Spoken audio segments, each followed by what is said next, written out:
Hello, everybody, and welcome to our presentation on Starbucks. How are y'all doing today? Good. Wow, that was really lame. Let's try that again. How are y'all doing today? Good. Wow, that was also really bad. Whatever, we'll keep going. All right, what we're going to talk about today, we'll give a little bit of an introduction on ourselves so you can get to know our beautiful faces. We'll do a little bit of a brief recap about what we talked about last time. We'll talk about the problem that Starbucks is facing and our solution, which is our new product line, which is very, very exciting. We'll talk about our marketing objectives and plan. We'll get a little bit into SWOT analysis, and then we'll talk a little bit about how we're going to implement all of that fun stuff. Cool? Mm-hmm. Cool. So we'll start off with our introduction. My name is Ryan Booz. I'm a photography major from Allen Park, Michigan. My name is Orion Niemeyer. I'm a hospitality management student from Marquette, Michigan. I'm Rachel Erickson. I'm also a hospitality management student. I'm from Republic, Michigan. I'm Alexa Grandoni. I'm a construction management student, and I'm from Medina, Michigan. I'm Lewis Goff. I'm a sustainable business and enterprise creation major from Marquette. I'm Ethan McNeil. I'm a graphic designer from Macomb, Michigan. Alright, I'll be going over the brief recap of the company overview and case study. Alright, Starbucks is an international coffee company that uses premium products and we use premium prices for that. They have branding that's really strong, and they're well known internationally. Through the strong branding, Starbucks has a welcome atmosphere, focuses on building its brand, and is known for premium products for premium prices. And this is their presence internationally. And then Starbucks versus Big B. Both offer coffee, tea, breakfast foods, and they both cater to the younger generations, and they're more eco-friendly and sustainability conscious. And they differ in the fact that Starbucks is international, where Big B is only in the US, and Starbucks offers more premium products, where Big B offers cheaper alternatives for cheaper prices. The big difference is Big B is more supports local communities as their marketing strategy. I believe that our focus on community sets us apart from other brands. We're independently owned and operated, so every franchise owner is a local person in the stores, participating locally and creating fanatics that want to be a part of our business, because we support them and in turn they support us. We have great relationship with our franchisees, and we work together to continue to grow the business year in and year out. We have a lot of franchisees that are in our system that have been with us for over a decade, and they're continuing to add stores. Nearly half the people signing up for a new location are current owner-operators. When the people that are operating the system today are all signing up for another one and another one, I think that that is the largest sort of endorsement of a system it could be. You're not in this alone. You're never going to be in this alone. Whether it's from a marketing perspective, whether it's from a operational perspective, we're one big family here. And so if you have any questions or you have maybe even an idea, a concern, you can always call and reach out to any of us here, and we're here to help. Now is a great time to bring Big B Coffee to your market. We have seen significant amount of growth over the past 25 years, and we have a support infrastructure that continues to improve and evolve as we continue to grow. And there is no better time than right now.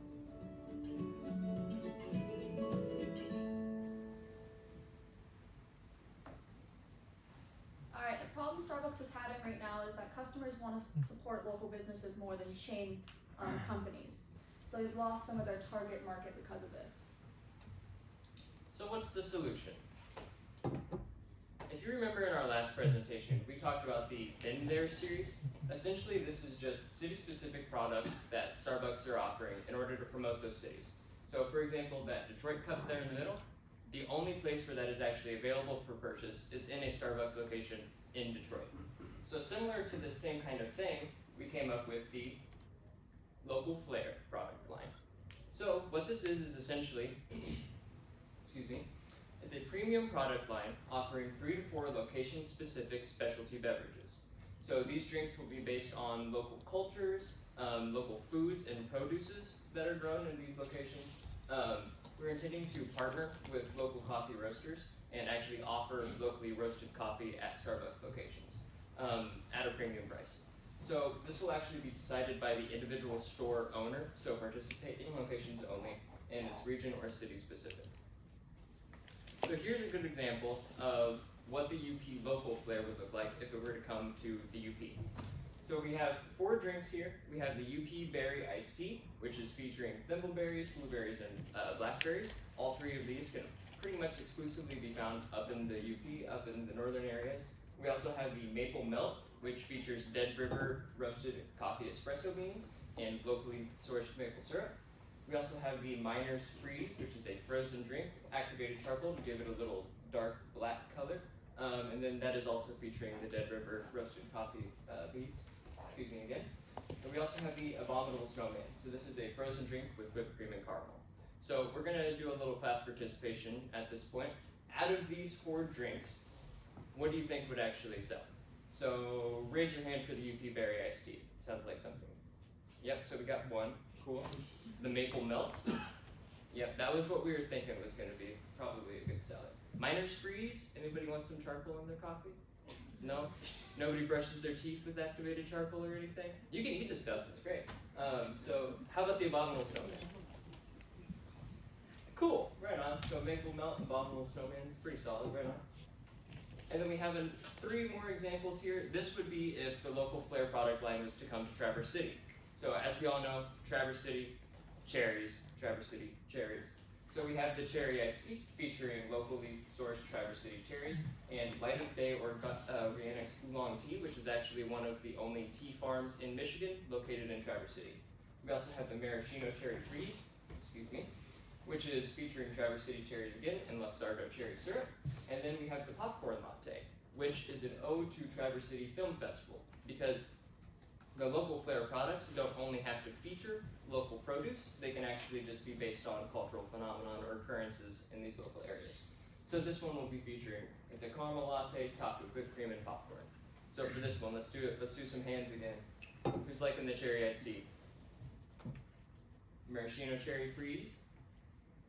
And then the popcorn latte. Anybody? Yeah? Cool, we got a couple. Nice.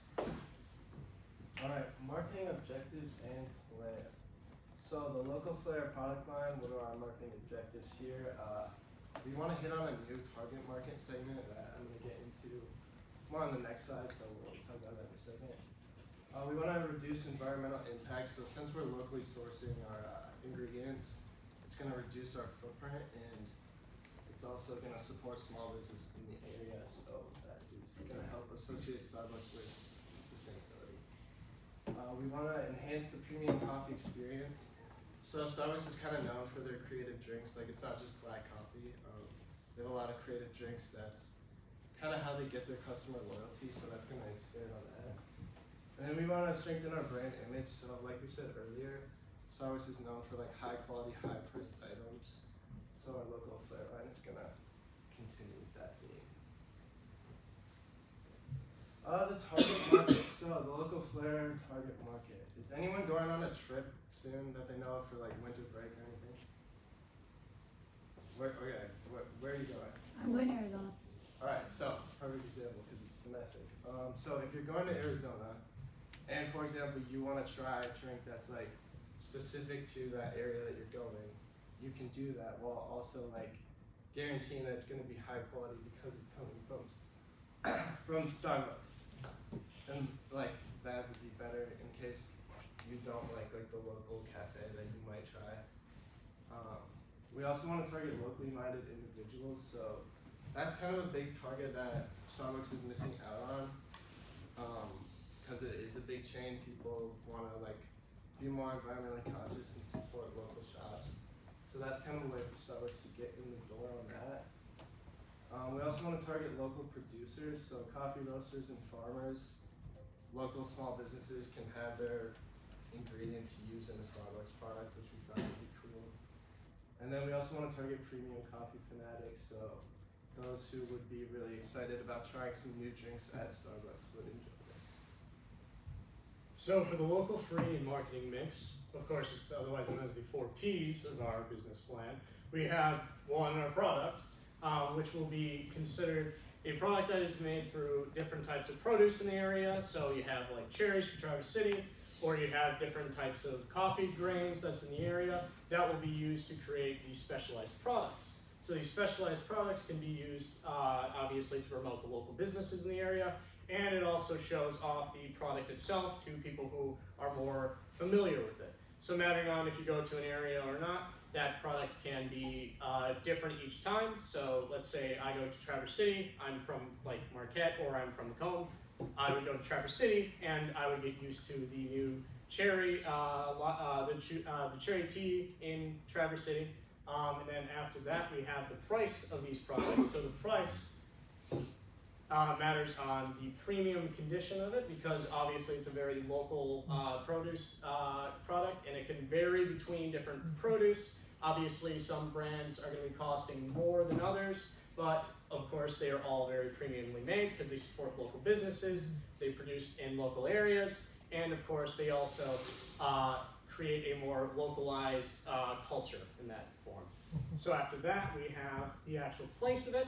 So these will be sold in your local Starbucks. Most likely they'll be in more populous areas of cultural centers. So for instance, in downtown Marquette would be a good example of this. You would go to the Starbucks in Marquette, and most likely you'd find the Starbucks products that relate to Marquette there. And mattering which town you go to, the local hubs or populous hubs in those areas, that is most likely where you're going to find these products. After that, we have the promotion. So for the promotion of the product, we came up with something pretty interesting. So local businesses do definitely want to produce products, and they definitely want to sell those products. So a good way to do that is giving it to Starbucks, of course, to make these localized products and create deals to promote their brand and promote these produce. So one way you can get through that is by promoting it in your local communities. So when you go to these Starbucks, it'll promote these local different brands, and it also will promote these businesses that they get the actual product to create our product from. So you will also promote this through the use of social media, TV commercials, as well as online ads, basically. Let's talk about SWOT. So we'll start off with our strengths. Obviously, this opens us up to a whole new target market that Starbucks can start to market to. There's a whole new premium line of drinks, which is awesome. An increase in PR, not only for us as Starbucks, but also for the local communities and the local businesses that we're supporting. Lots and lots and lots and lots of co-branding and licensing opportunities for Starbucks. And then the rarity of this is also a strength. And this is something that it's location specific. So it's something that can bring people from one Starbucks to another and going to different stores.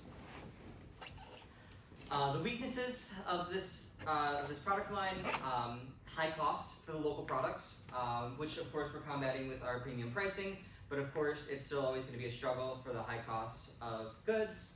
The location specific of it, obviously some stores might want to participate, and then, you know, if I'm in Detroit and I want a Chicago drink, that's not a super easy thing to do. That's what, a 3-4 hour drive. Sourcing of the products is also going to be potentially somewhat of an issue.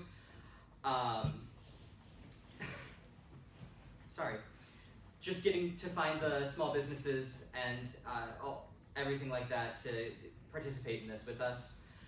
The standardization for the drink recipes, which is something that Starbucks has kind of banked on in the past, is if you go to Detroit and you get a pink drink, you can go to LA and get the same exact pink drink. And that's kind of breaking away from that a little bit. And then also the rarity is on here as well, because like we talked about, the location specific and standardization is also a little bit of a weakness. Opportunities, expansion into new market segments, which is super cool. Product diversification, lots of brilliant new partnerships, and then capitalizing on the environmental. As for threats, obviously low cost competition is has always been an issue for Starbucks, as well as local coffee shops and independent coffee house movements. And then there's the stigma of chains, which again we're trying to battle a little bit with this product line and bring a little bit more locally minded people into Starbucks. And then the rising price of coffee beans is also a big threat that Starbucks is facing. Alright, so how are we going to implement this new local flair strategy? First, what we'll do is we'll have representatives travel to locations and develop these products with the local Starbucks in that community. And then they'll also go to local producers in that area and form a relationship with them to get these produce into Starbucks stores. Then we'll introduce the local flair worldwide or nationwide, and then start developing these new premium products to cities. Then we will evaluate the success of the product line through businesses and through customers. And if this has a good outcome, then we'll eventually expand it internationally.